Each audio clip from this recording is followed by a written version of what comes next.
The most horrible event in human history wasn't a war, a bomb, or a monster. It was breath itself turning against us. In 1918, as soldiers marched home from World War I, an invisible killer rode with them. It surfaced first in the quiet farmlands of Kansas, where healthy young men at Camp Funston reported fevers so sudden they collapsed mid-step. Within hours, their skin turned blotchy, their lungs filled, and their coughing sprayed crimson mist. Doctors thought it was ordinary influenza. They were wrong. The virus attacked like a saboteur. It slipped into the throat, hijacked cells, and forced them to manufacture copies until the immune system panicked. Instead of saving the patient, the body flooded itself with chemicals, triggering inflammation so violent that lungs drowned in their own fluids. Victims suffocated while fully conscious, gasping like fish on land. News spread slowly because wartime censors feared panic. Only neutral Spain reported honestly, so people blamed it and called it the Spanish flu. By the time the truth emerged, the infection had already crossed oceans, riding trains, ships, handshakes, and kisses. Daily life unraveled.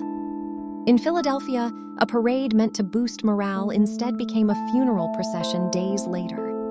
Hospitals overflowed into hallways, coffins stacked like lumber, gravediggers quit, families nailed quarantine signs onto their own doors. Some parents left food outside bedrooms because entering meant death. Symptoms were grotesque and swift, headaches like hammer blows, eyes burning, bodies aching as if bones were breaking from within.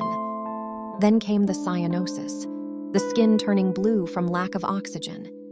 Witnesses said faces darkened until they were almost black, making loved ones unrecognizable. Many died within 24 hours of the first cough.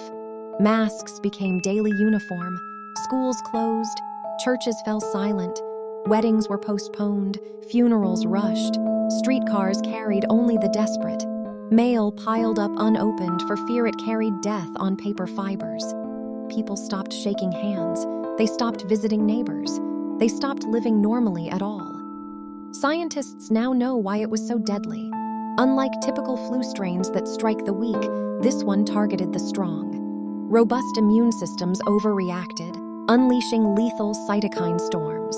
The healthier you were, the more violently your body fought, and the more damage it caused itself.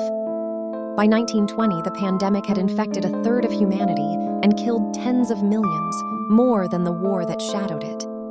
Entire villages vanished. Some survivors woke to silence, every family member gone overnight. Yet the virus eventually faded, mutating into less lethal forms, slipping back into the background of seasonal illness. But here is the chilling question historians still whisper.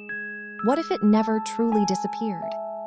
Some researchers warn fragments of its genetic code still linger in descendants of modern flu strains, like embers buried under ash. Frozen victims exhumed from Arctic graves have revealed intact viral tissue, allowing scientists to reconstruct its structure in laboratories. They study it not out of curiosity, but fear. Because viruses do not plan, they do not hate, they simply evolve, and evolution never stops. Right now, somewhere on Earth, another microscopic hitchhiker may be practicing the same invasion, learning how to spread faster, hide longer, strike harder.